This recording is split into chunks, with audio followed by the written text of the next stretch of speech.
Great.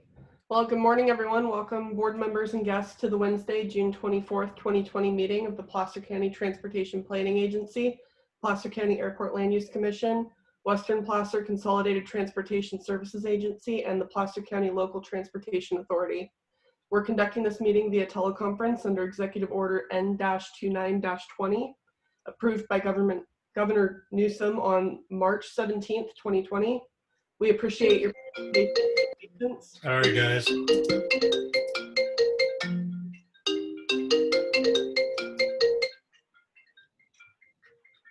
A recording of this meeting will be posted to our website after the meeting. For public comment, there will be multiple opportunities throughout this meeting for public comment. When I open up an item for public comment, please use the raise hand function that will indicate you'd like to make a public comment on this item. If you're joining the webinar on your computer, you can do so by clicking the raise hand button on the middle button of the Zoom webinar window. If you are joining over the phone, you can do so by pressing *9. PCTPA staff will then call out individuals who have been raising their hands, giving them permission to speak one by one. When you're called, please state your full name, your city of residence. We will then have a maximum of 3 minutes for you to provide your public comment, and PCTPA staff will notify you when your 3 minutes are up. If you experience any technical difficulties or unable to provide your public comment, please email your comments to Sylvie Sable, our clerk, at ssabol@pctpa.net. For board action, because this meeting is being conducted via teleconference, all votes will be roll call votes. Board members will be asked to state their name prior to making a motion or seconding a motion for the record. And once an item has been moved and seconded, we will request that the clerk call the roll to vote. All right, thank you everybody for joining us. And could I ask Sylvie to please lead us in the pledge?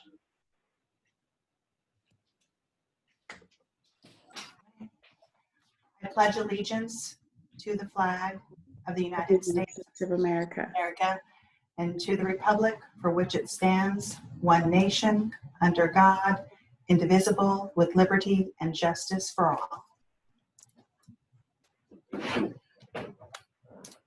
All right, thank you, Sylvie. And now would you be kind enough to call the roll? Allard?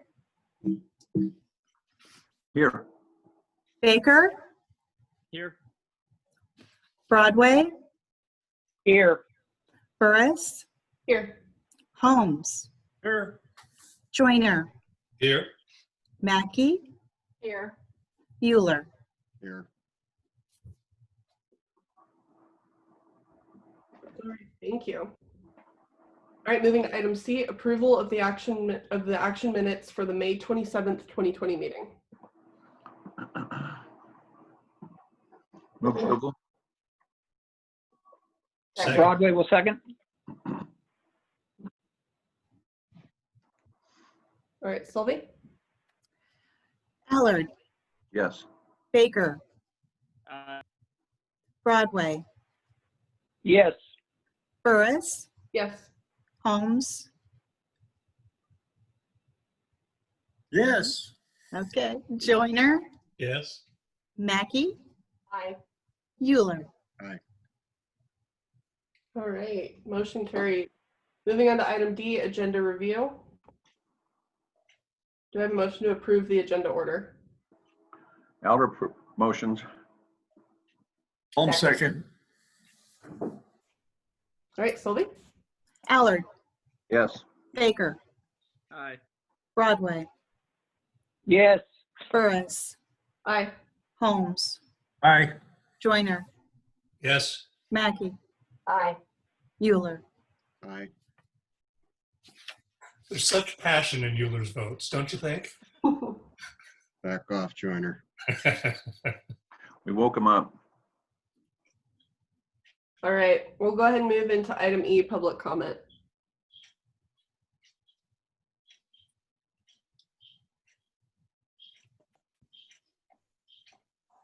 Madam Chair, I am seeing no public comment for items not on the agenda at this time.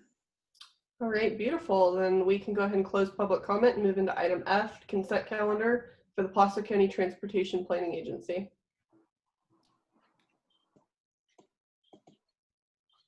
I'll move consent. It's Euler. Broadway will second. Okay. Sylvie? Allard, Yes. Baker, Aye. Broadway, Yes. Burris, Aye. Holmes, Yes. Joyner, Yes. Mackey, Aye. Euler. Aye. All right, motion carries. Moving on to item G, consent calendar for the Western Placer Consolidated Transportation Services Agency. Do I have a motion for approval? Broadway will move motion. Allard seconds. Rochambeau that. Allard, Yes. Broadway. Yes. I skipped Baker. Baker, Aye. Burris, Aye. Holmes, Aye. Joyner, Yes. Mackey, Aye. Euler. Aye. All right, motion carries. Moving to item H, Placer County Local Transportation Authority, Transportation Improvement Plan and Retail Transactions and Use Tax. Turn it over to Mike.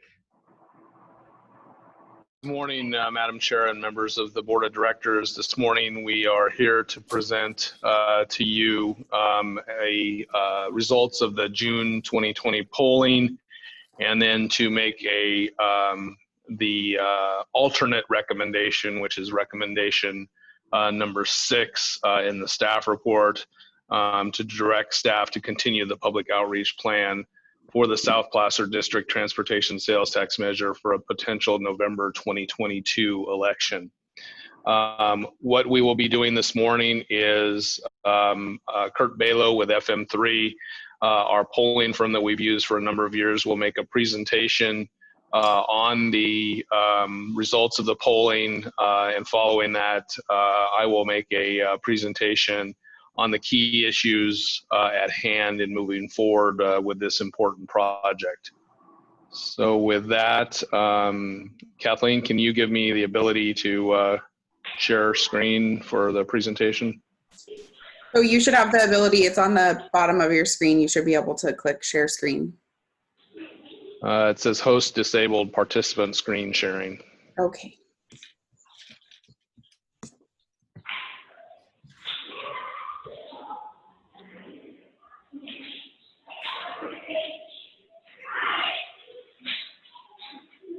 There it goes. Thank you, Kathleen.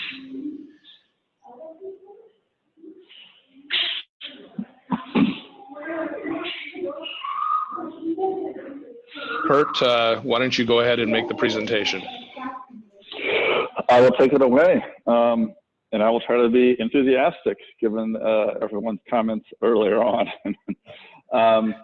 So thank you very much, Mike. I appreciate the opportunity to conduct this research for the agency, and we've been excited to work with you for the last few years. I think you've had a preview of this, and particularly those on the subcommittee know sort of where this is headed a little bit, but I still think it's important to go through what we learned during this survey. And I'm in a spot, technically speaking, where my phone might cut out a little bit. If it does, holler, raise hands, and then I will try to adjust it. I don't have a great ability to relocate, though.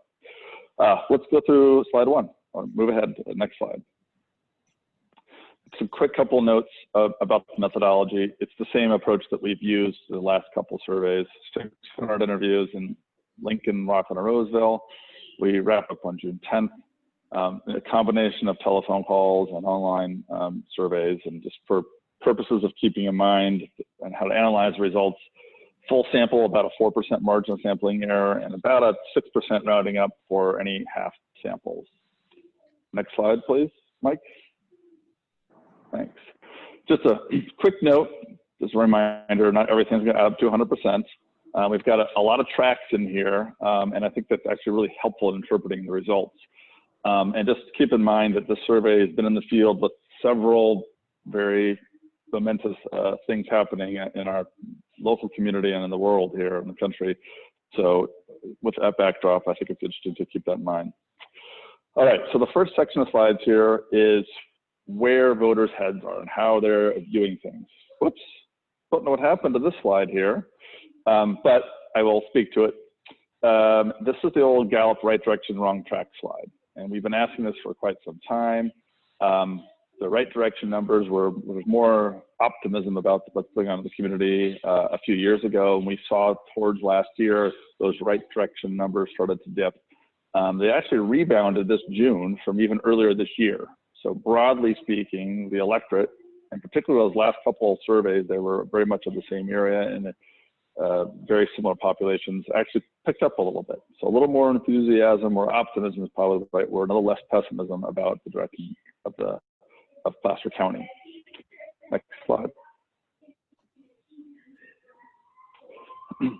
All right, so these are the favorable numbers that we've been asking about the different government agencies that were pertinent to this conversion. And we have Roseville and Rockland listed here. The blue bars are shades of favorability. The yellowish, mustardy, brownish bars are unfavorable. And you'll see that the blue bars are pretty big and pretty consistent for Roseville. We're looking at favorable numbers around 3/4. For Roseville, going back a few years. For Rockland, favorable numbers around 70%. Going back a few years, not a lot of distinctions there. Lincoln, on the other hand, has been a little more of a roller coaster here, with favorable numbers way up at 70% in the fall of 2017. And then those took a bit of a dip, but actually rebounded in this survey. So it's coming up from essentially an even split just a few months ago, 42-43 to now 59% favorable, 1% unfavorable. So things are starting to come around to look a little more rosy about Lincoln city government. Next slide. When it comes to the Board of Supervisors, overall, there's been a little movement, but it's been relatively consistent, somewhere kind of around 50%. Half of voters have a favorable impression of the county. Around 1 in 10 have a strongly favorable opinion. The unfavorable numbers haven't really varied that much. Mostly it's been the people who don't have an opinion has moved around a little bit more, but holding pretty steady. And the next slide is actually for PCTPA. And you'll see here that if you looked at just the snapshot of the June survey we just conducted, you'd say, oh, 47-12, that's positive. A whole lot of people don't know about the agency still.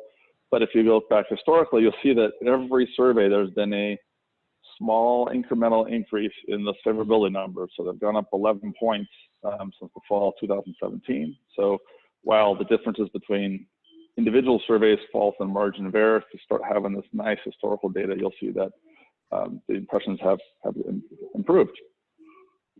And next slide. Now, that's sort of the first context of the different local government agencies that are involved in this measure, or would be involved with this measure. Now let's look at where voters' heads are and what are they prioritizing. And this is a question we've asked a few times in the past, and we'll get to that. But we present a series of potential problems facing the county and ask voters to respond and say, well, how serious of a problem do you think these are? And as a reminder, we tend to focus on the more intense reactions, the extremely very serious problems, which are summarized on the right-hand side. And I think, Mike, if you hit advance at once, I might get nice. There we go. Yeah, perfect. So you'll see the number 1 problem people think facing your community union has at least a very serious problem is the ecosystem coronavirus. So that's something obviously we haven't asked about a whole lot in prior surveys, but top of the list. And then the next tier, which you don't have any useful benchmark. Oops, Mike, if you could stay on that. You pay in state and federal taxes. Again, 2 things you don't have control over, but just gives you a feel for what those second level concerns are. And I do want to point out where question on local highways. Whoops, sorry, Mike, on slide, back 1 more slide.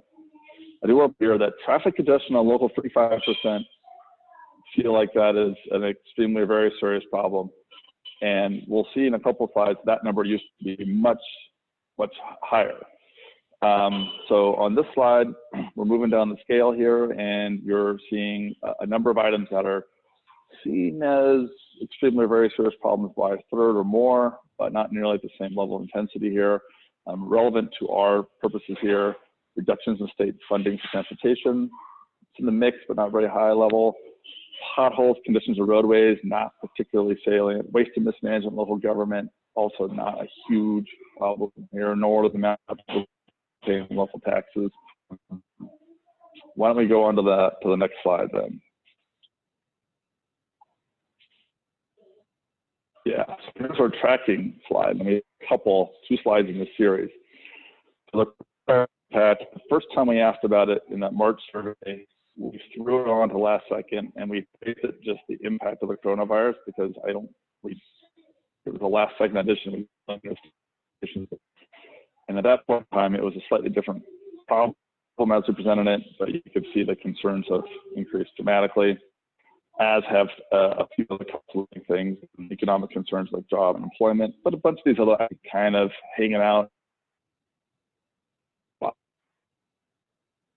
here. But if you go to the next slide, to a particularly pertinent. Kurt, you're breaking up. Is it just me or is everybody else? Yeah, it's pretty bad. Yeah, you're breaking up. We can't. Yeah, I apologize. I might have to try to step outside and do this. Do I sound any better now? Unfortunately, no. Kurt, you might want to try. Okay, I understand.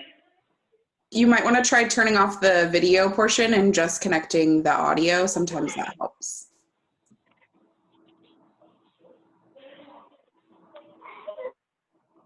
I'm connected on my phone, actually. Oh, My audio. All right, let me try standing out.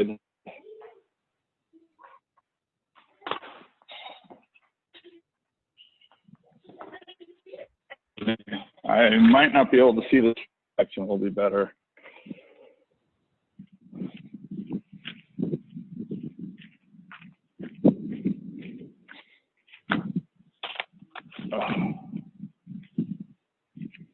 Okay, do I sound any better out here? Slightly. Yes. I sound a little bit better? Okay. Yeah, I don't have a great location to do this from, so I'm going to hold up my phone here and see if that helps at all. Okay, Mike, if you can advance the slide once, I think it'll highlight a couple of the rows in the bottom of this table. Yeah, and so here you'll see that we've seen a drop off even from March in concerns about traffic congestion. And so I think you've got increased concerns about the economy and decreased concerns about traffic congestion. That's the key takeaway here. Let me go to the next slide, Mike. And here again, we asked about traffic congestion, and we knew that voters would say, well, there's fewer cars on the road, traffic's not, but we tried to we added that little red text there to say, well, trying to put aside the last few months, how do you think traffic is? But you see that total worst number drop below 70% for the first time. So again, multiple data points that there's less pressure about traffic in the area. Next slide, please. And you'll see this, we broke this out by city, and the concerns about traffic are more heightened in Lincoln than in Rockland and Roseville. All right, next slide. And so we thought this would be the case, and so we added a prospective question. Well, what do you think after the economy fully recovers and everything's back to being gangbusters, what do you think traffic will be like? And 50% of voters think it'll be worse than it is. So there is a sense that sometime off in the future, traffic will be worse than it is. And I think the question is, when will that be? And if we go to the next slide, we did ask this question about when do you think the economy will recover? And we did it in increments of 6 months, which when we conducted the survey is roughly around the election time, or a year later. And there were individuals who thought it would be completely recovered in 6 months or 12 months. But the vast majority felt like it only be partially recovered still a year from now. So if you feel like traffic is going to get worse, but not until the economy is fully recovered, and you think a full recovery is more than a year out, those traffic pressures are not going to be there for a lot of voters for quite some time. At least that's what their anticipations are. Advance here one more time. It's been an interesting dynamic with this question we've asked in other communities, is that the vast majority of Republicans also don't feel like the economy will be completely recovered in 12 months, but those that do think that way are disproportionately Republican, and independents feel less optimistic, and Democrats feel much more pessimistic about that. Next slide. This is another question we wanted. We added a bunch of these questions trying to get at perceptions about their own personal finances here. And actually, despite those concerns about the overall economy, most voters feel like their own personal finances will probably be about the same over the course of next year, and equal numbers feel pessimistic and optimistic. So a lot of these concerns are more broader economic concerns and less maybe specific to their own personal finances. All right, I think that gets us to the actual measure. So let's move on, Mike, to the first slide. So here's the language that we tested. It's very similar to what we tested in March, with a few additions here where we added some information about the economic recovery and things of that nature, just trying to acknowledge what was happening here. And support is at 61%. As you know, this is a 2/3 measure, so it falls short of that. There's more intensity on the yes side than no side. At 33, definitely yes, to 26, definitely no, so that's positive. But for a 2/3 measure, we'd love to see that definitely yes, closer to 40%. And if you took out those who are leaning yes, those really tentative voters, we would be obviously below 60%. Next slide. So on the initial votes, and the language we tweaked a little bit from each of these versions here, but you'll see that basically this year we've been kind of mired in the low 60s range. Hasn't changed a whole lot for the initial reactions, whereas we had more robust support in 2017 and 19. Next slide. I'm going to go through these rather quickly. There's some demographics that we broke out, and what we've done here is just highlighted any particular group that we looked at in these slides that got to roughly 2/3, just to kind of show that there weren't that many groups that got to 2/3. So men and women are more supportive than men, not by a wide margin, but neither got to 2/3. By age, the most supportive voters were under 30 or 75 or older. Everyone else in the middle was in the 50s and 60s. By political party, Democrats had a high level of support at 78%. Republicans were, very slim plurality, said they'd vote yes, but independents, where you'd want to see them a little more in the middle there, looked a lot more like Republicans in this circumstance at 55%. Next. And we looked at this to see if sometimes there's different distinctions in the parties by age and gender, and there really weren't hugely pronounced ones. Was still Democrats, regardless of age and gender, were still above 2/3. And a couple of these groups where oftentimes you see younger independents and Republican women with higher levels of support than their counterparts. And while that was true, they still didn't get to 2/3 support.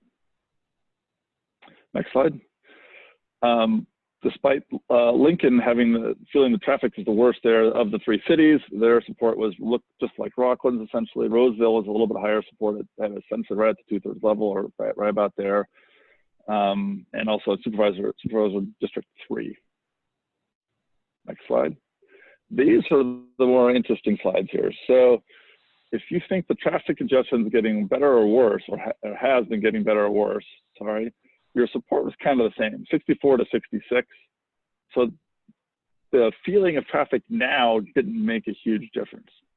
But the middle row here, which is what do you think traffic will be like after the recovery, that did have a correlation there. So if you think it'll be better or stay about the same, you're below 2/3. But of that half of voters who felt like it's going to be worse, their support levels are all the way up at 66%. So there's a tighter correlation between perspective feelings about what traffic will be like versus what it is right now. Similarly, if you look at when you think the economy is going to recover, if you're really pessimistic about that recovery, your support level was higher. And if we go to the next slide, yeah. So I think there's an interesting dynamic at play here about traffic. The next slide. We had asked an affordability question. Those who feel like they can afford this had high levels of support, which is not surprising. And actually, personal financial situation, whether you think a year from now they'll be better or worse or stay the same, didn't really make a whole lot of difference. So the traffic component really seemed to be driving things more so than other items. Okay.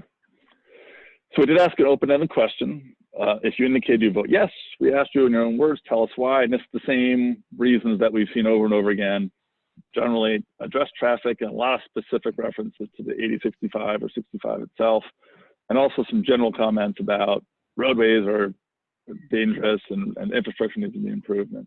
And the smattering of other comments about emergency personnel and the fact that it wasn't a really excessive tax amount. Next slide. On the no side, those who said they'd vote no, it's just really strong anti-tax sentiment. There's, the second tier is government's going to waste our money. That's sort of, those are two things that are almost always the top two reasons to oppose a finance measure. And the percentage of the no voters who are worried about waste is about what we'd see in many other communities, frankly. But that anti-tax sentiment runs extraordinarily high here, and that's a particularly high number there to see for an open-ended no question.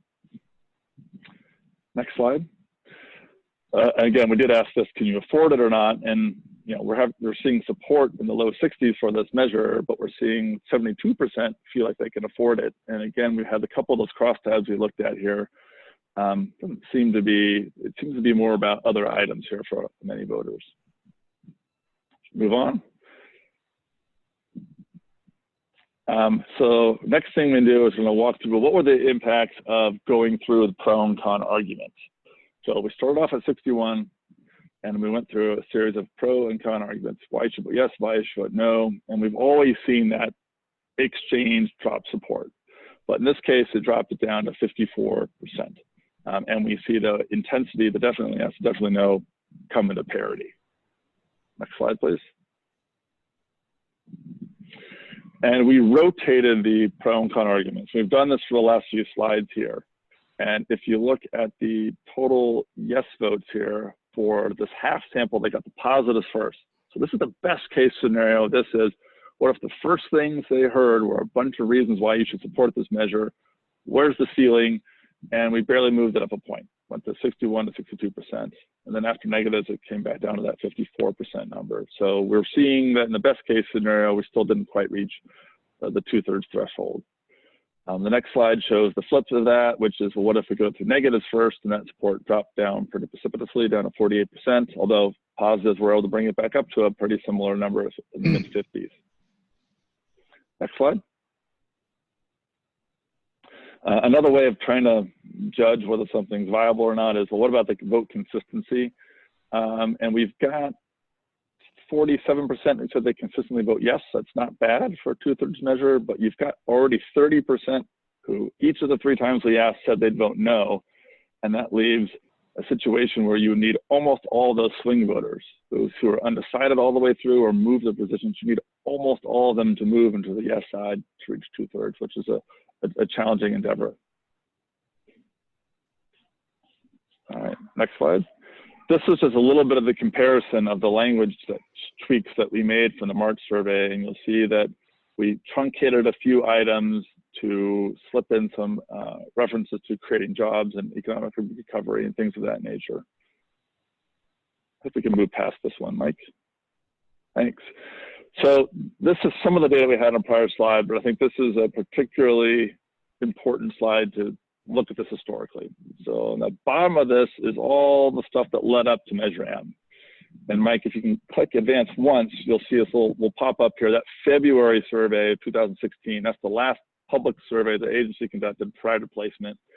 And we were at the initial vote at 63%, and after pro and con arguments fell down to 53%.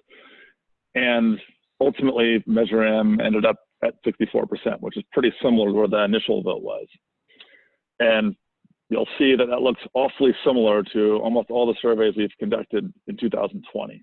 Something in the low 60s initially, something in the mid 50s after pro and con arguments, suggesting that there's despite everything that's happened, despite all the communication, education, outreach, worsening traffic, generally speaking, there's also these countervailing pressures about the economy and other things, and we're kind of in the same position as we were in 2016.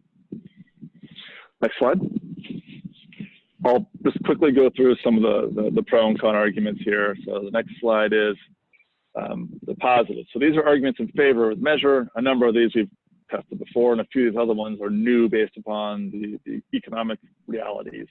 And the scale here is it something very convincing or somewhat convincing? And I think if you advance it once, Mike, we might get some lines drawn on here. Yeah, so they're not huge differences. If we're going to squint and say, well, what's the top tier? Maybe we'd say you've got to have at least a very convincing number of 33% and a somewhat convincing number aggregate of 2/3. And it's the same greatest hits, generally reducing traffic, talk about 80/65, talking about Highway 65 itself. There was a couple that were newer ones here, like the self-reliance argument, which was about, hey, we can't count on the state and federal government to help us out. If we want to address this, we've got to do it ourselves, particularly in this environment. And that one resonated. But a few of these other items further down the list aren't moving the needle a whole lot. And we want to see a message with very convincing numbers, close to 40% if we think it's going to be compelling. If we move to the next slide, we'll see just breaking this out a little bit. And what we've done here is that last note I said about getting to 40% very convincing. We've highlighted a couple subgroups here. And if they got to 40% very convincing, we highlighted those in red. And you'll see by party, none of them really got to 40% amongst independents and Republicans. You know, general traffic concerns were close.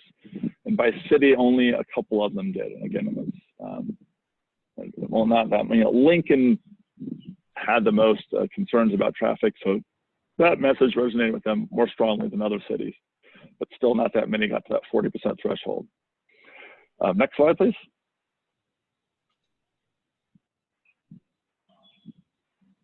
Oops. Yeah, and so if we're looking at those whose initial support was kind of soft, or they were swing voters and moved around, or they even moved to a yes vote at the peak here, even amongst them, not that many messages were resonating particularly strongly. And we'll skip this, and when we get to the negatives, we'll see there's a pretty good contrast there. So next slide. So here's the flip of this. This is criticisms, and you'll see that a number of these arguments reach 40%. And particularly, I think if you, Mike, advance it one more time, you'll see that we've got the gas tax argument is just really, really salient. 58% of voters said they found that to be a very convincing reason to oppose the measure. And that's almost the same level of aggregate support we had. This is frankly, a really kind of killer criticism here, although a number of other arguments got to the 40%, including developers should be paying more of this, high-speed, this is going to be another high-speed rail. We've got this terrible recession caused by COVID-19. And the criticism that actually I think was helpful to do in the focus groups that surfaced there was a concern this was a result of poor planning here. Interestingly enough, that this would be hurt local businesses was down at the bottom of the list. If we go to the next slide, we'll see, well, how did these arguments resonate? And there's a whole lot of red here. So these arguments were particularly persuasive in all three cities and amongst those voters who are more fluid in their reactions. Okay. So in conclusion here, what does this all mean? Oops, if you can go back to slide 40, the next slide, prior slide. Oh, yes, okay, great. Thanks, Mike, sorry. So in the big picture, what's the electoral climate look like here? Basically, impressions of local government agencies are holding pretty steady. Lincoln's rebounded back up to kind of where it was a few years ago. PCTPA has actually gone up some steadily, but generally the other cities, the county itself, things have been holding pretty steady. And if anything, more voters feel like the county's headed in the right direction. So those basics are all pretty positive for us. But we've got this new thing at the top of the list, which is concerns about the coronavirus on the local economy. And what it's done is its traffic concerns have pushed their way down. And we see a strong, and at the same time, a lot of voters feel like traffic's not going to really come back and be a problem and be worse until the economy is fully recovered. And the majority of voters don't think that's at least a year off, which is obviously well past this upcoming election. So I think my next slide. So what does this mean for a ballot measure here? we've basically done whatever we can, every lever we can pull, and we ended up at 61%. And I think there is a glass half full way of looking at this, which is there's a very strong headwind here of the economy, a very strong headwind of the fact that the concerns about traffic have decreased, but we've basically held serve here. But we're still, while we're getting a consistent majority, and I think we've got many data points from surveys and Measure M to show that there's a pretty strong majority of voters who would support a measure and have shown so in the past. It's still falling short of the 2/3 vote threshold. Combining these new factors that have emerged, plus this sort of endemic anti-tax sentiment, means right now we're running against the ceiling and it's below that threshold. And it looks like we're in a very similar spot as to where we were 4 years ago when it comes to contemplating putting something on the ballot. And so next slide. And this is maybe a Rorschach test, whether you are an optimist or a pessimist, but if you were to put something on the ballot, there's probably 3 different outcomes. One is that the more rosy outcome is that the economy improves, traffic gets worse, people feel better about their own finances. There's a really strong community-based campaign that emerges, and this measure is able to push up to 2/3. There's another scenario where things kind of play out exactly the same as Measure M, and we end up somewhere in the 60s, but short of 2/3. And there's another scenario where things actually, the economy gets worse, and maybe those economic pressures are felt more in people's households, and traffic it doesn't get worse.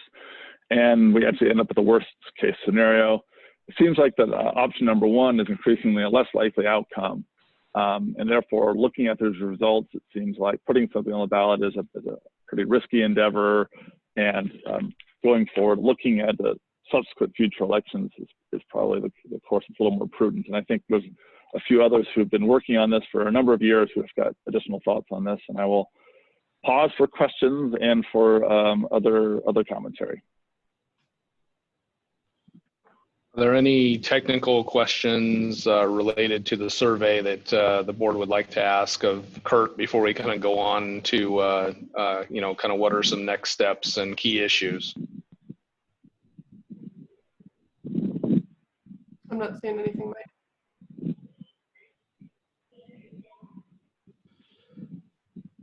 Okay, so in terms of where we go from here, we have the results of the poll, which indicate that it likely is not prudent at this time to move forward to a November 2020 election. The board's direction at our last meeting was to take a look at this right before a decision would have to be made on approving the ordinance and moving forward, and it does not look like at this time that is prudent, and staff's recommendation is that we hold until a November 2022 election. And really, one of the core reasons for this is, when we started this endeavor, traffic looked like what appears here on the screen on State Route 65. But unfortunately, this is the level of traffic as measured by SACOG on a regional level, very similar for Placer County, but we are down about 68 to 70% in traffic volume regionally.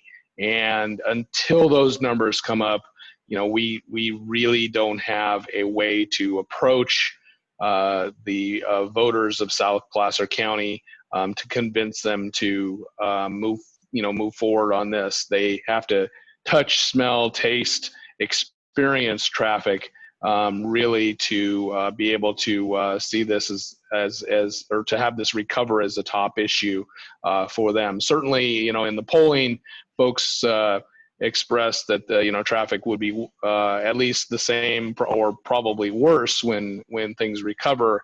But really, there are other issues that are much higher and much more pressing on their mind right now. And so, a campaign moving this, recommending approval and then moving into a campaign really is not prudent at this point in time.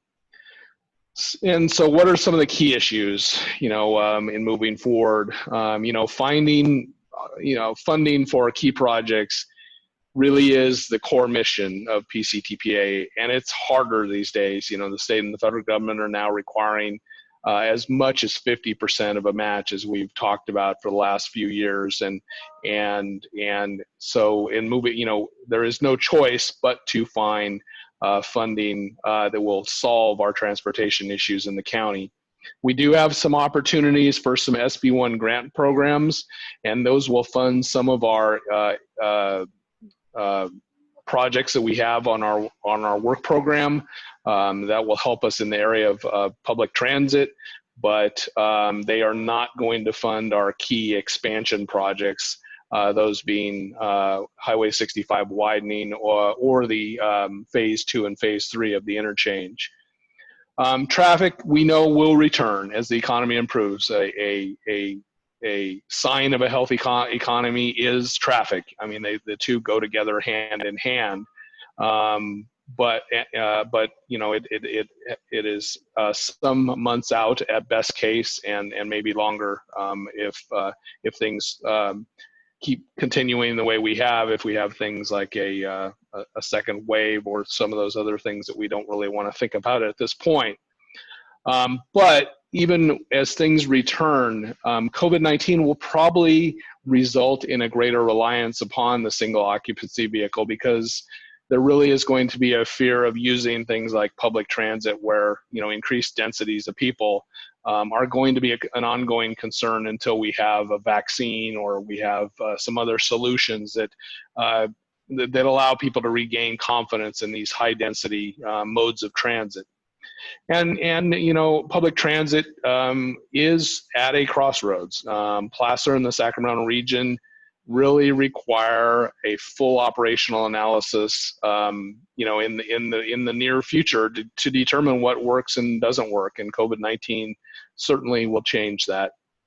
A lot of folks say that teleworking will change things, and it is right now. But likely what is going to happen is you're going to see teleworking supplanting maybe about 10% of the workforce permanently working at home. But realistically, we are probably going to see a vast majority of the folks continue to work at least you know, a number of days a week in their normal positions once the economy recovers. We do have some opportunities as we move forward with some of the stuff that we're working on at PCTPA and in the county. We are about to embark upon updating our traffic model in 2020 and 2021. This is a really important project, and it can help us as we move forward, especially in these times where a active public outreach is probably not prudent. You know, in Placer County, development is already paying a maximum amount of fees, and there is a general concern with the Sparta Tier 2 fee about renegotiating that. But that whole process actually will assist us in explaining how traffic works in the South Placer and Placer County region. But the bottom line is we have a structural deficit in transportation funding. We cannot move forward until we find that 50% match for our projects. And everything in all of our communities key off reducing traffic congestion on our regional roadways. And so things, you know, like improving in Roseville, Pleasant Grove Boulevard, that really is an important project. But if we still have all of those people waiting at the off-ramp to get onto Highway 65, we have not gained any. And really, you know, we don't have much of an alternative. There is not a variety of ways that we can solve this. Sales tax or a parcel tax is really the only way we can bridge that structural deficit. And, you know, there is a real question about, you know, how bad traffic will have to become. Does it have to become as bad as the Bay Area or LA in order for a district sales tax measure to be successful? We will have some complications with moving to 2022 and 2024. We worked very hard with 2020, our entire team, to work with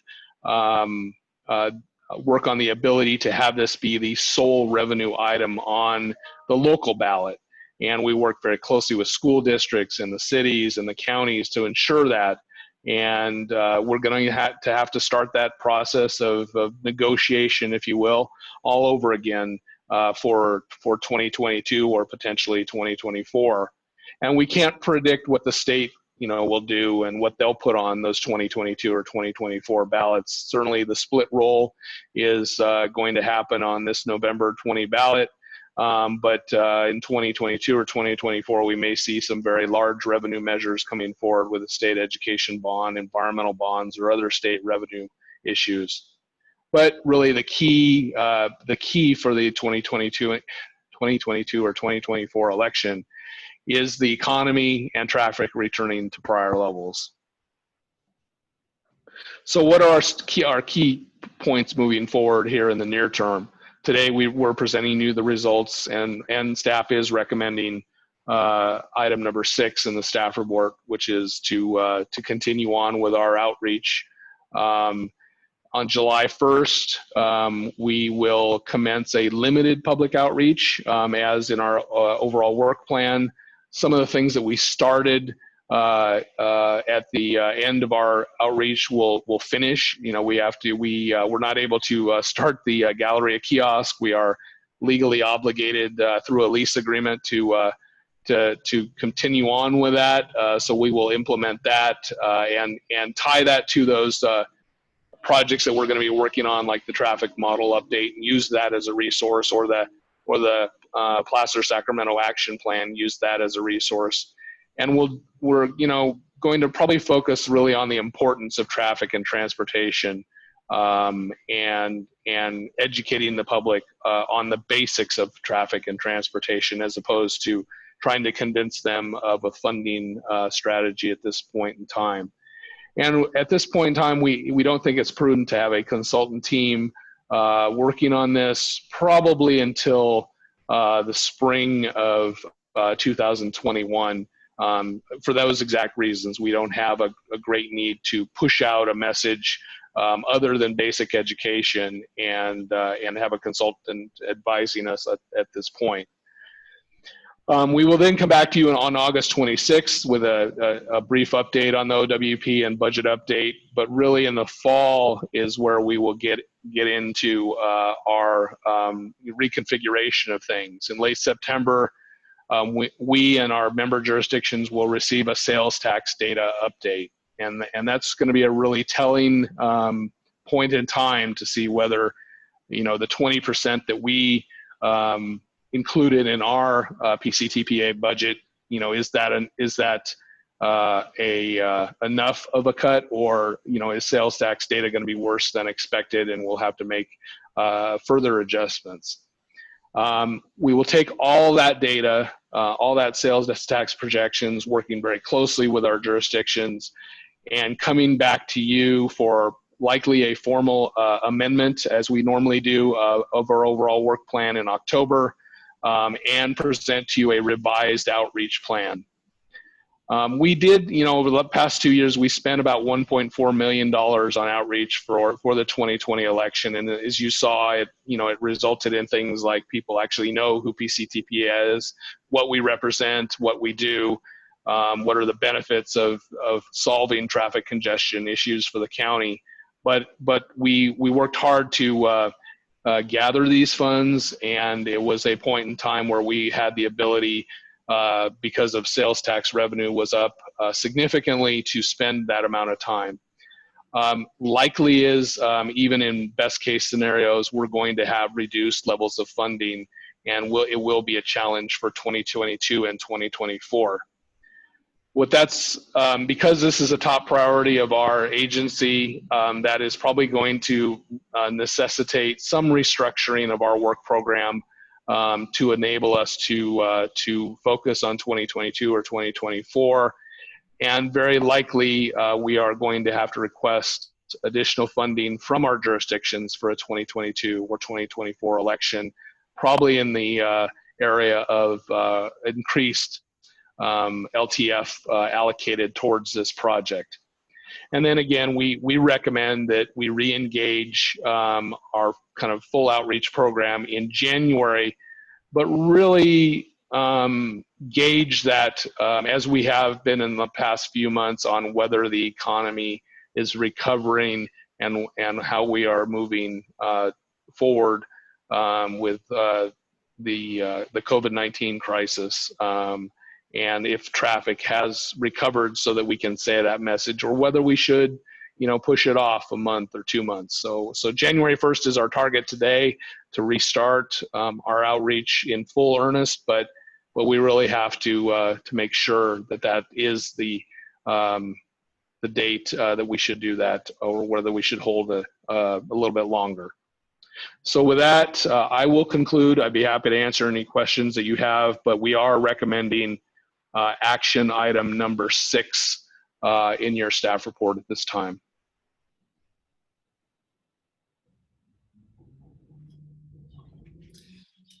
All right, do we have any discussion from the board at this time? You're still muted, John. Brother. There you go. We can hear you now. Thank you. Sorry about that. It must be the ocean. Mike, you talked about, one of the points that you talked about was analysis of regional public transit. Has there been conversation already about that with like SACOG and other transit agencies, or where is that? Yes, and so the SACOG and its EDCTC and PCTPA will be embarking upon what they term as what SACOG terms as the Next Gen Transit Study, and that's kind of been in the planning process for the past few years, and they are going to start that process this year. Certainly, it never contemplated, a pandemic. So certainly that's going to put a giant new twist on things. But that next gen transit study, as well as our own 3 transit agencies, are going to have to go through some localized operational analysis of their routes to really see, well, what is going to work and what is not going to work. It's really a new day with public transit. Our public transit ridership, and Kathleen will talk a little bit about this with the CTSA, but our ridership is down to almost nothing, and so we really have to take a fresh look at public transit, and this next gen study really gives us an ideal opportunity region-wide to see what's going to work. So yes, that is in our work program for next year. All right, do we have any additional discussion from the board before I turn it over for public comment? Quick question for Mike, if I might.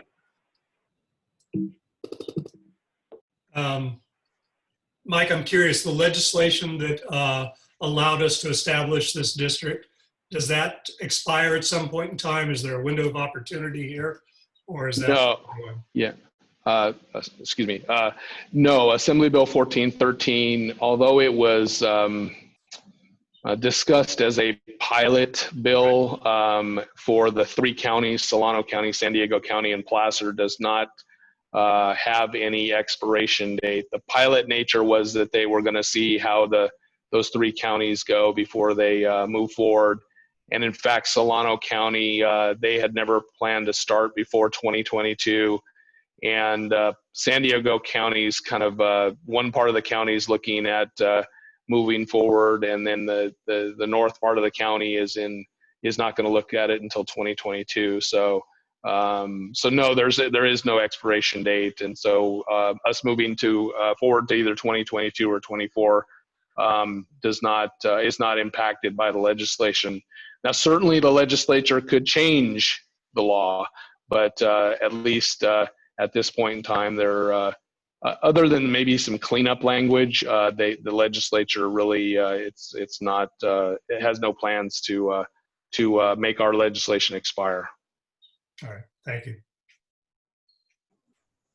Hey, Trinity, If I may, it's Ken Broadway. I just wanted to, I primarily have comments rather than a question for Mike. Are you going to bring it back to the board for comments after you open it up to the public?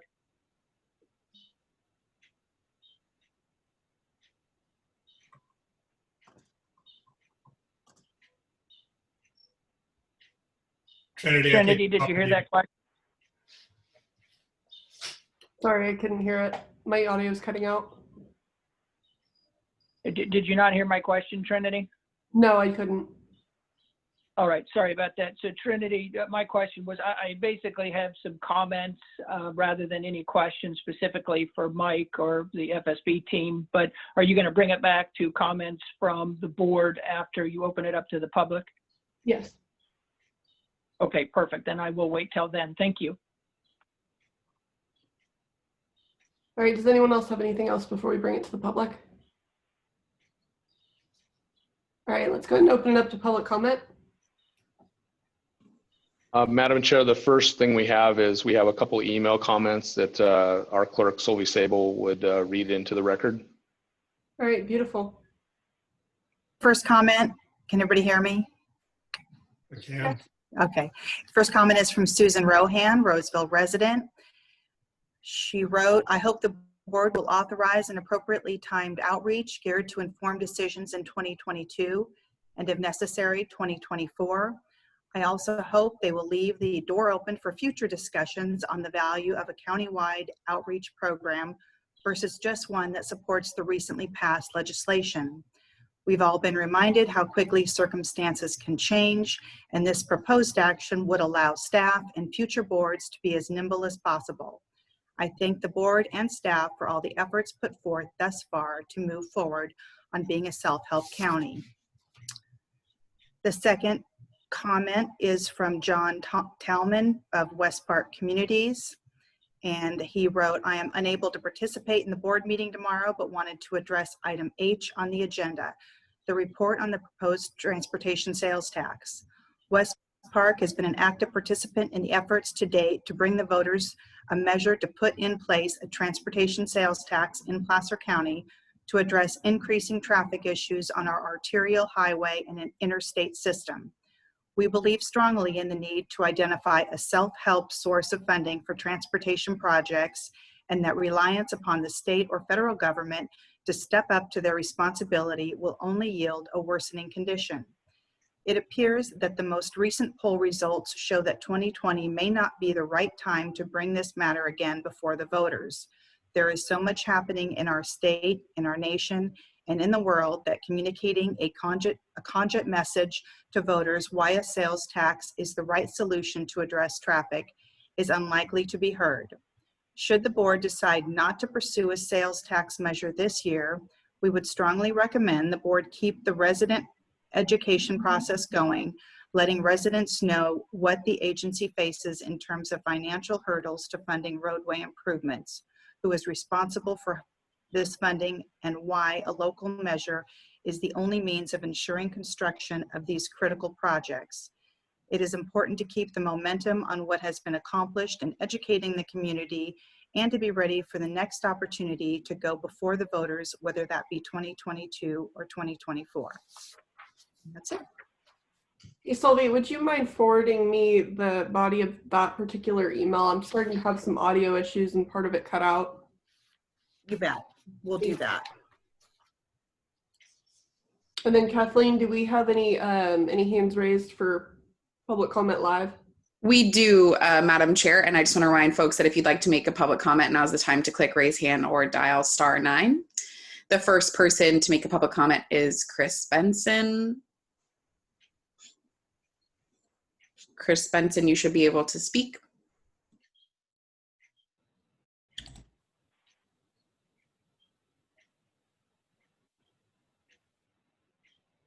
Can you hear me? Yes. All right, thank you. Hi, Chris Benson, resident of Rockland, and Vice President Project Manager with Jacobs Engineering Group. We've worked with PCTPA and stakeholders over the last 10 plus years, delivering numerous projects in the county. We've also supported PCTPA's pursuit, of a sales tax measure over the last few years. And, we will continue to do so in support of PCTPA's overall program and charge to improve our transportation infrastructure in Placer County. As a resident, I just wanted to say thank you to PCTPA under the leadership of Mike Lucan for getting us to this point.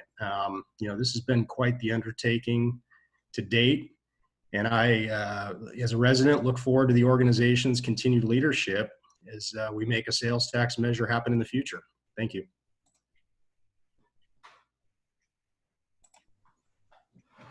Thank you.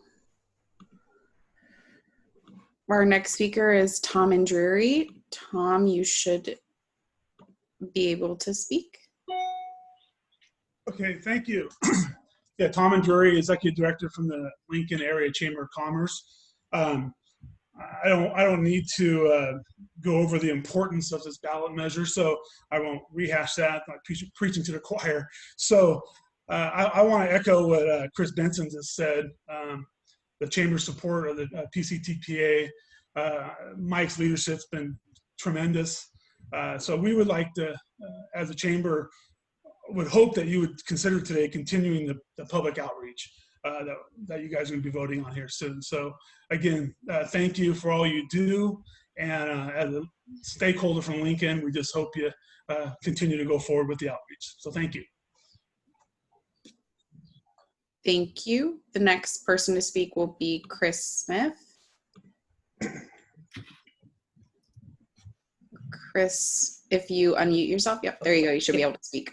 Wonderful. And thank you so much. My name is Chris Smith, and I'm here on behalf of the Associated General Contractors of California. I'd like to first take a moment to thank you and the board and staff for all the efforts done throughout this process. The team did a real yeoman's job on something that's really not that easy. Getting necessary state legislation passed, convening relevant stakeholders, and ensuring that the decision makers have all the best information at its disposal to make a really well-educated decision. And that's why we're here today. As Mr. Lucan stated, there's a real need for additional transportation dollars for Placer County today, but we need to make sure that we're proceeding in a manner that we can ensure that we get those transportation dollars in the first place. And due to circumstances well outside the control of PCTPA and its staff, and based on the polling data, we feel like the best chance for that will be sometime in the future, not necessarily this election cycle. So, we asked the board to adopt the staff recommendation to continue outreach and look to move this measure in the future election cycles. So again, on behalf of AGC, we'd like to thank the board and staff again for all their efforts on this, and we look forward to working with PCTPA in the future. Thank you. The next member of the public to speak will be Jeff Short. Jeff, you should be able to speak. Thank you, and good morning, PCTPA board. Want to echo some of comments that were just made, and thanking you for all the hard work you've put into this effort, and just asking you to, again, go with the staff recommendation. This isn't by any means a dead issue. It's something that is still very much needed in our community, and hopeful that we can get it done by 2022. So just urging you to continue those efforts, and thank you again for those you've made so far. Thank you. The next person to speak will be Sabrina Drago, and unless I see any other raised hands, this will be our final public comment, Madam Chair. Thank you.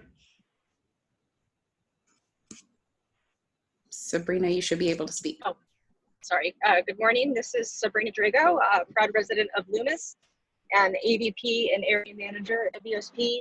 I just wanted to echo the previous sentiments and thank PCPTA and Mike Lucan and the board for all their hard work getting us to this point. And I think it's been clearly established that the need is there, just the unfortunate timing out of our control, and would just like to encourage the board to approve the staff recommendation to continue the outreach and the polling. So thank you. All right, thank you. Anyone else, Kathleen? No more public comment at this time. All right. So I'm going to go ahead and bring it back for board comments, and I do have a comment myself. where I stand on it, obviously, I don't believe that we're going to be in a good position to move forward for 2020. I think 2022 is going to be a lot more realistic as a possibility. But, coming in as a representative from one of our cities up the hill, I would like to see our outreach for this to expand a bit and our polling to expand a bit to see if the playing field changes for the rest of the county over the next 2 years. After Measure M, we were obviously not in a position to consider the upper portion of the county, but as things go forward, especially with the changes that we've seen with COVID-19, I'd like to be able to at least have the data going forward to see if we can reconsider our decision. Anything else from the rest of the board? Yeah, Trinity, I'd like to make a couple comments. First of all, I want to thank both the FSB team and most importantly, our PCTPA staff for all of your hard work.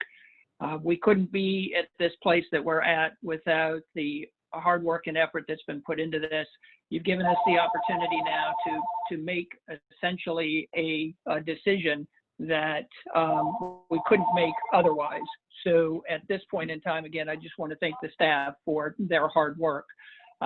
Secondarily, I do want to say, and I apologize, I'm going to use the transportation references here, but this is a matter of just changing lanes, not completely exiting the highway. So at this point in time, I just want to thank everyone again for that, but we're going to stay the course based on this reference and recommendation of continuing the public outreach. In order to maintain the quality of life here in South Placer County and continue the economic growth, we can't lose our focus on ensuring that we maintain and improve the transportation solutions that we have.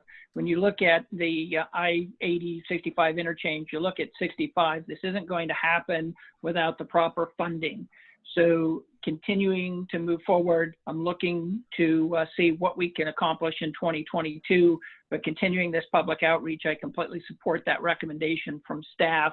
I strongly encourage the PCTPA team to remain focused on doing everything possible to continue, again, that outreach. I think Trinity's recommendation is also very valid in looking at this, not just from a small focused area, but continuing to look across our entire county as well. But again, we cannot, even though we're going to not move forward with 2020, we can't lose our focus. And again, I strongly encourage our PCTPA staff to remain diligent in our efforts to look to 2022. And I look forward also, Mike, to your continued updates for the board as we proceed. So with that, thank you. And I do support the recommendation to maintain our public outreach. Thank you, Ken. Do we have additional comments from other board members? Trinity, this is John Allard from Roseville. If I can just make a few comments. I won't repeat all the previous comments that have been made by board members, but I do want to completely agree with Ken. This is not a if, this is just a when.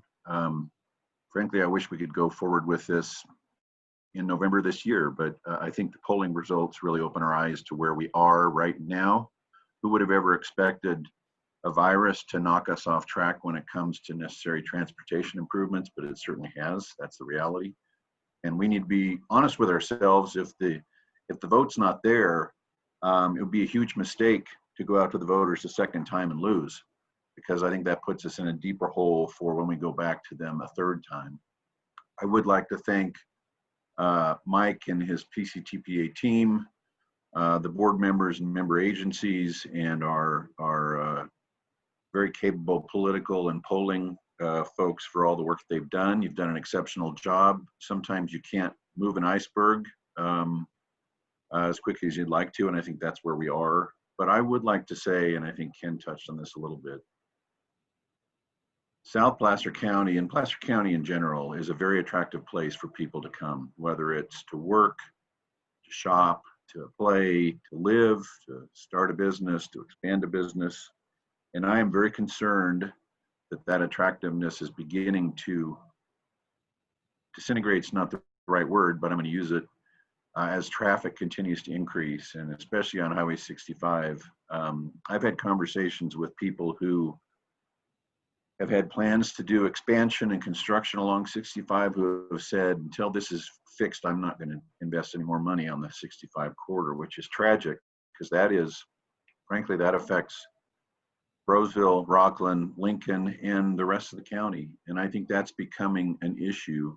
The attractiveness of South Placer County in particular for people to shop, people to work, people to locate businesses and expand businesses, people to buy homes, relocate here is being reduced due to the traffic problems we have, and that's only going to get worse. And 2022 is a long way away, and it's going to take a while to get these projects up and running. We're looking at 2024 before you see traffic improvements. So I'm in full support of us continuing to do the public outreach. I think Trinity's point is a good one.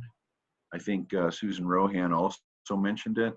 I think we need to throw a wider net across the county about what the traffic issues are, even though they are most extreme in the South County.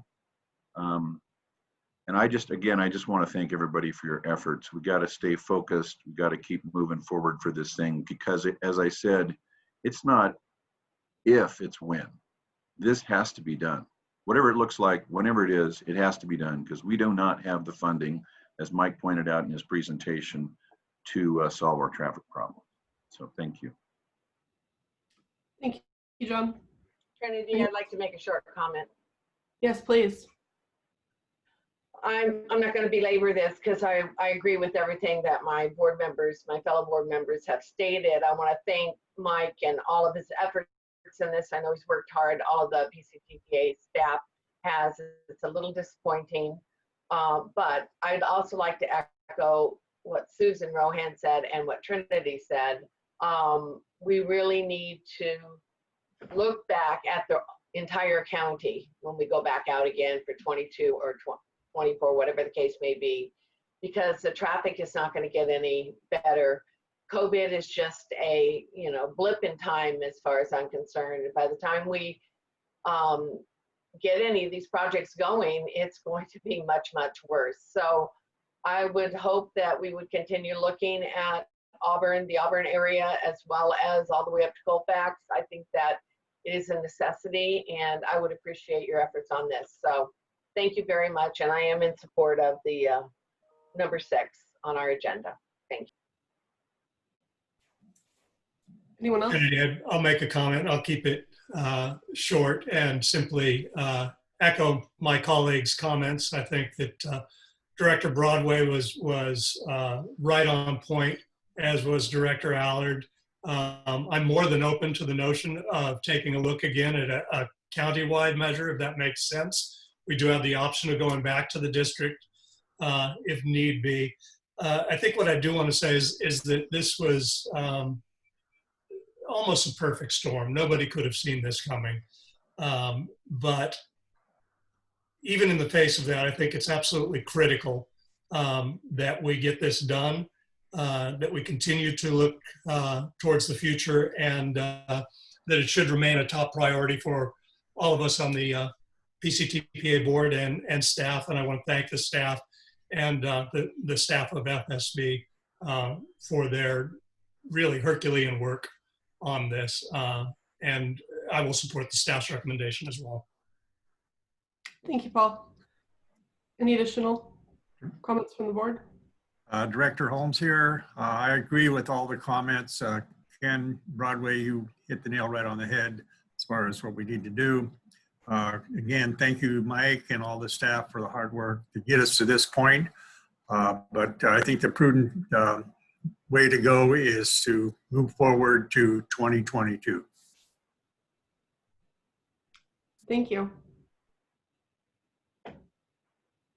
All right, any last comments? I'm ready to make a motion if you'd like. Please. I'd like to direct staff to continue the public outreach plan for a South Placer District Transportation Sales Tax measure for a potential November 2022 election. This is Broadway. I will second the motion. All right, Sylvie, will you take a roll call vote, please?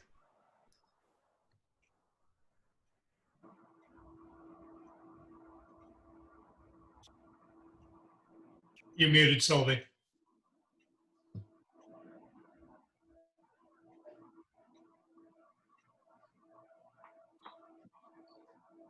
Okay, can you hear me now? We can hear you now. We can hear you. Okay. All right. Allard, Yes. Baker, Aye. Broadway, Yes. Burris, Yes. Holmes, Yes. Joyner, Yes. Mackey, Aye. Euler.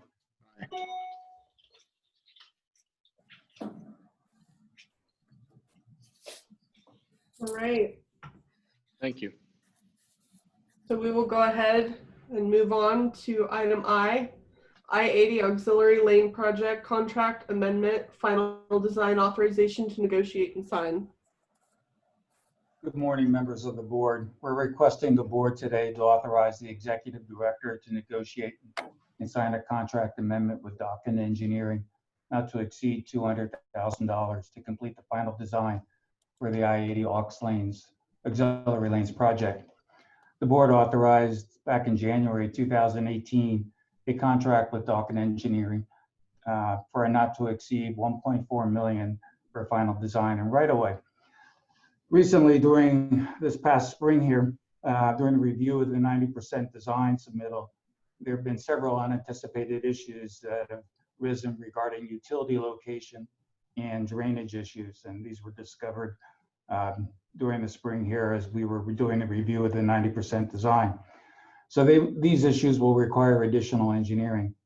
Furthermore, the end result of this process is to AAA the project. AAA stands for Advertise, Award, and Administer, and that's basically to turn the 100% design over to Caltrans so that they can ready to list the project for bid and construction. And so that process there requires additional coordination with Caltrans because the AAA process, while not necessarily new in California, is new for District 3. And so Dockin Engineering's cost estimate for these services is not to exceed $200,000, and the funding for this program is from Sparta, and it's listed on the Sparta board agenda for today. And so with this amendment, the total consultant contract for design and right-of-way is $1.6 million. Staff recommends that the board authorize the executive director to negotiate and sign this contract amendment. This has been reviewed with PCTPA's Technical Advisory Committee, and they concurred with the staff recommendation. I'd be glad to answer any questions. Thank you, David. Do you have any discussion from the board? Just a kind of a sideways observation on this, and maybe it's just the way business is done. As I read this, I found it interesting that we are authorizing negotiation, but publicly stating how large the pot is that's going to be available to the director during that negotiation. Feels like we're negotiating against ourselves a little bit on that. So ordinarily in Lincoln, we would have done that in closed session so that number wouldn't have been out publicly. I don't know if this is just a normal way of doing business that I'm not aware of. Director Joyner, we have actually been working very hard with Dockin Engineering and Caltrans to negotiate that number and have made significant progress to get the number to where it is today. And so a lot of that negotiation kind of happened over the past couple of months. So merely we're saying the best that we can do at this time is about $200,000. The number was much higher prior to this, and thanks to David and Luke, whose diligence, along with my assistance and working with Dawkins' president to make this come in a reasonable fashion. So. This is our typical language for a contract amendment, but rest assured we have I would say, come close to cutting this number in half before we brought it to you. Mike, if I could just add a couple things to that. Go ahead, Luke. So Director Joyner, just so you know, what you're seeing is the consultant contract number with Dock and Engineering. You're not seeing the right-of-way acquisition amount budgeted. That's actually already previously been authorized by the board as part of a bigger authorization. So we are not showing the specific dollar amount for acquisition here. Thank you, Luke. The last thing I would mention, Madam Chair and board members, is the importance of this project. This is one of the projects that we are hopeful to submit under some of the SB1 grant programs, and getting this project ready is very critical to having a successful grant application.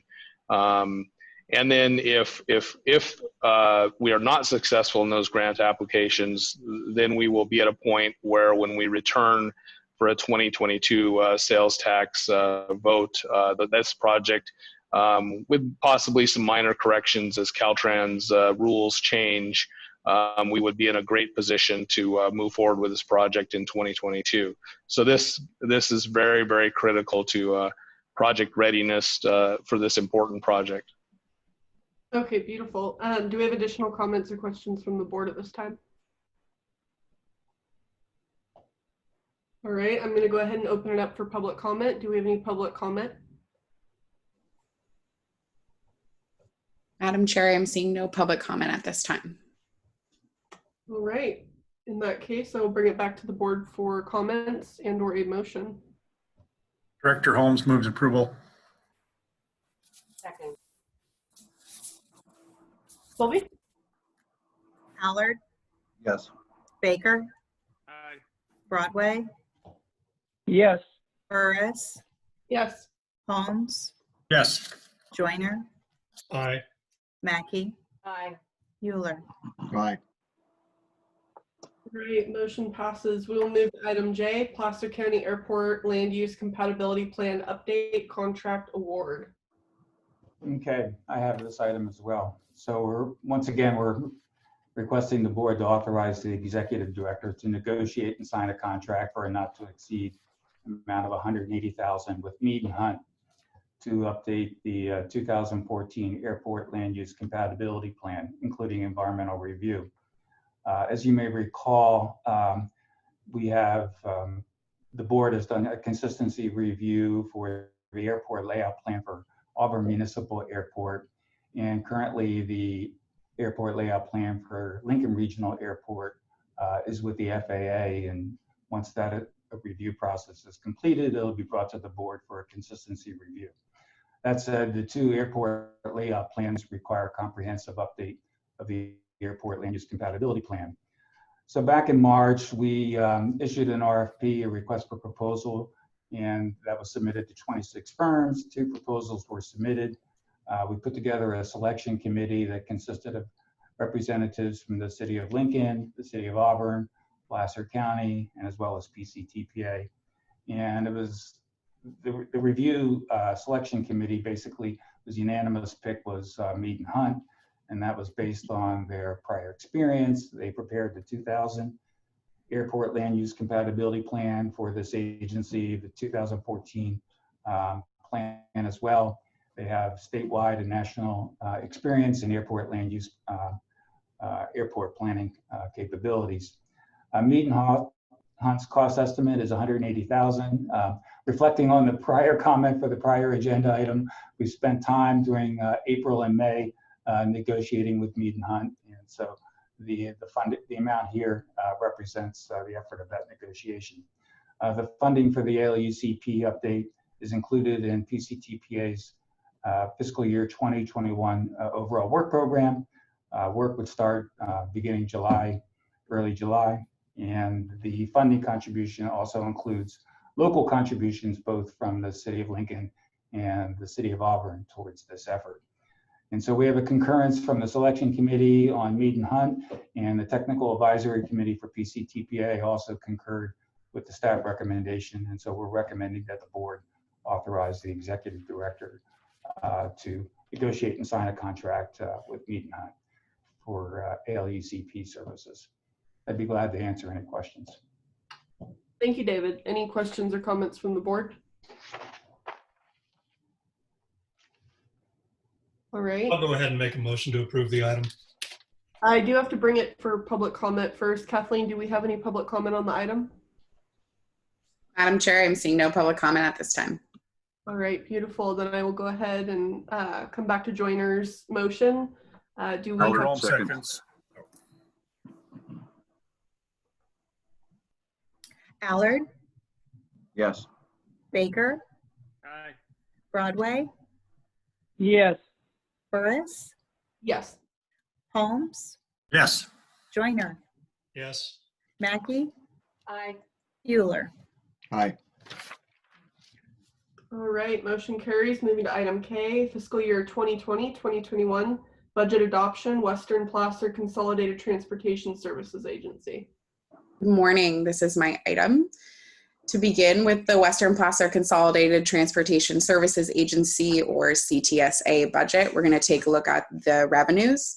Consistent with the PCTPA budget and overall work program considered and adopted by the board last month, CTSA is projecting a loss of 20% of local transportation fund, or LTF, revenue. In addition to this projected loss as a result of the economic downturn from the COVID crisis, CTSA has had a slight decrease in carryover over the past few years due to increasing program costs and relatively constant revenue from sales tax. So there will be about a 27% total decrease in operating revenue projected for fiscal year 2020-2021. In order to have a fiscally constrained budget, given those decreases in revenues, the first effort recommended by staff is to reduce any of the one-time programs to sort of tighten our belts. This includes a couple of programs that were one-time and naturally ended, including the South Placer Transit Information Center call center study and some of the research associated with the South Placer Transit project. So those line items have decreased planned expenditures for the next fiscal year. In addition, some of our more optional costs, including outreach costs, which we typically use to advertise existing transit services, will have been removed from this budget, and then our typical operating revenue percentage has been decreased to accommodate the decrease in revenue. It's staff recommendation at this time that we don't make any changes to existing CTSA programs. CTSA's transit programs, including Health Express and My Rides, in large part serve some of our most disadvantaged members of the Placer County community and our rides of last resort.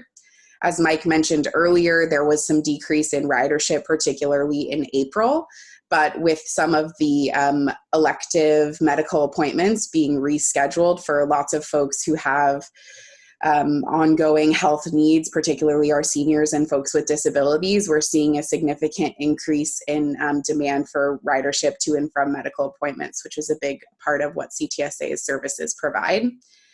And so staff recommendation is not to make any changes to those programs at this time. Given the decrease in revenue and the consistent decrease in carryover, if sales tax revenues continue to decrease as projected by this budget, CTSA will have to make some program changes. But the staff recommendation is that those decisions regarding program changes should be made when we have more information about what the long-term effects of this crisis are and what some of the legislative and other requirements of transit service are going to be, and to coordinate those changes to programming with other efforts in the region. So that's why this budget does not reflect any changes to Health Express, My Rides, the call center, and other programs. This staff recommended approach was considered by the Transit Operators Working Group and the Technical Advisory Council, both of whom concurred with staff recommendation, and coordination between the agencies on how the transit service responds to the COVID crisis has been really great.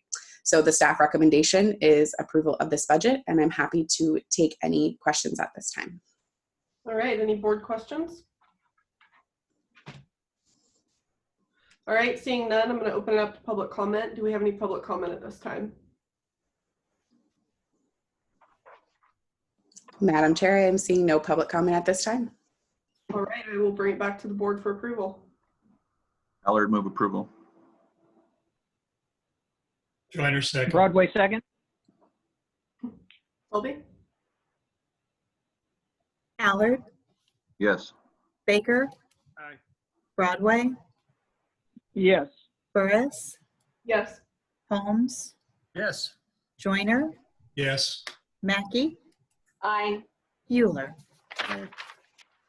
All right, moving to item L, Executive Director's Report. Mike? Thank you, Madam Chair and members of the board. And I will keep this relatively short, but just wanted to point out a couple items for your attention. One is we did present, we talked in the funding strategy item about the 8065 interchange. And within your packet, there is a status report update on the 8065 interchange project and some illustrations about phase 2, which is the largest phase of the project, which is the large flyover portion and reconfiguration of Taylor Road and associated improvements. So please take a look at that, and we'd be happy to answer any questions the board has on that project individually or at future board meetings. But Luke prepared a pretty comprehensive status update, and it's there for your reference. A lot of our staff time over the past few weeks has, and it was mentioned in some of the reports today, have been focused on the SB1 grant application process. Staff has been working with a regional consortium, including SACOG and Caltrans District 3, and other key partners to put together comprehensive packages of grant applications for potential funding. And this approach is relatively new to the region, where instead of each individual entity going and applying on its own for its own grant, we've brought together a series of projects for the TCEP, for the Solutions for Congested Corridors program that we're working on, and staff is spending, I would say, a majority of their time right now as we close in on the due date for those applications to make sure that they are in the best possible shape to get funding. And as with always, we're fighting against our other metropolitan areas of the state for funding. But I think the Sacramento Placer Gateway Plan that we have completed over the last couple of years has received statewide attention as one of the best corridor plans that has been produced in the entire state. And that's due in part to our great staff team and our elected officials' support of that plan, and really the tremendous level of public input that we were able to garner for a corridor of our size. So that program, which was funded by a Caltrans planning grant, really paid off in enabling us to apply for these grant applications, and really for the first time, to have, in this case, 14 agencies work together to come up with their top priorities, put those in a series of grant applications, and submit those to the state. That really hasn't been done to any great extent before in the Sacramento region, and our other entities in the SACOG region are trying to emulate what we're doing right now, plagiarism is, we're flattered, I guess, that we are an example for the other parts of the region. The next thing I wanted to mention is the stimulus efforts. There have been quite a bit of news coming out of Washington, D.C. On a potential infrastructure bill that this took a long time to get around to, because a lot of the COVID-related relief bills took precedence, of course, and finally the Congress and the President have put forth a request that we focus on infrastructure We are at the point in time where the Federal Highways Trust Fund is running out of money at the same time, so there was a bit of pressure to do that anyways. But I think what we're at least initially seeing is a $1.4 trillion infrastructure bill. Certainly, there's a long ways to go to determine exactly what that is, but we as a region, we as a county, and then we as a region are getting ready for that. In whatever fashion and time frame it takes for that thing to happen. And so in Placer County, the city managers group kind of anointed PCTPA and PCWA to gather these projects in the areas of transportation, sewer, water, drainage, electricity, biomass, to produce a list of probably about 100 shovel-ready projects that are ready for that have completed environmental review, completed final design, and that are ready for funding. We pushed those up to SACOG and the Regional Water Association, who have put them in a document which we're sharing with our state and federal delegation to show that we are ready as a region for a stimulus package when it comes forward. And it is a demonstration of need, and we'll continue that process over the next coming months. The last thing I would like to mention in my report is that we have, some of the board members have requested that we take a look at some point in time in the near future, moving back to a live in-person format for our board meetings. Certainly with COVID-19, that would not mean that we would be open to the public, but we could look at least the feasibility of going back to the domes for a meeting in somewhat of a closed fashion, but with the ability to have public comment in a manner that's effective for public comment. And so I wanted to, I guess, to kind of throw that out there to the board to see if you would like us to look into the feasibility of moving back to live meetings. We are going to recommend that we would not have a July meeting, so our next board meeting would be in August.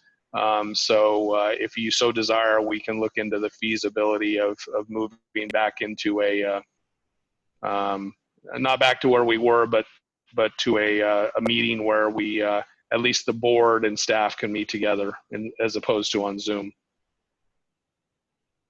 I'm okay with that. I'm good with that. Mike, you and I have spoken, Board Member Broadway, we've spoke about this. I strongly encourage us as soon as we can to meet in person as opposed to over Zoom. So if we're able to coordinate that, I would appreciate your efforts to do so. I'd support that. So that would be at the domes, you're saying? Yeah, what we'll look at is going back to the domes, and then we have some technological challenges to overcome because we're not live. So when people are viewing us, unless you're participating in a meeting, we don't have. Again, it's the technological, and I won't get into the weeds too much, but we have to just kind of see how all that would play out, and there is a cost associated with that live, put in quotes, live type of meeting, and those relate to ADA questions with closed captioning and those types of things. So by no means is it a done deal, but we can do our best to see if we can bring us back. If not August, maybe the September meeting, but we'd be happy to do that. All right, any other comments from the board? Kathleen, do we have any comments from the public on the executive director's report? I ask because we did discuss bringing the board meetings back to live sessions. I am seeing none at this time. Yeah, no hand raises. In that case, do we have any board direction to staff? No? Okay. So I guess the only board direction to staff that I got out of this conversation here is that we do want to look at coming back to live meetings. So if staff could update us on what our possibilities are and if there is going to be an exorbitant cost that does come up for us to have a mixed meeting platform or any other options that we need to consider, if we could get those before we're looking at the August meeting, that would be very helpful. Absolutely. We do have some informational items, and if we don't have any public comment on any of those informational items, I believe that we are ready to adjourn. No public comment at this time, Madam Chair. Beautiful, thank you. All right, well, our next meeting will be on the 4th Wednesday of August at this time. I would point out that we do have a South Placer Regional Transportation Authority meeting in 3 minutes. So for those who are on that board, you would rejoin the Sparta meeting. So close out of this meeting and then rejoin Sparta. All right, thanks, Mike. All right, we were right on time this time. I didn't run you guys late for your meeting. So, all right, we're adjourned.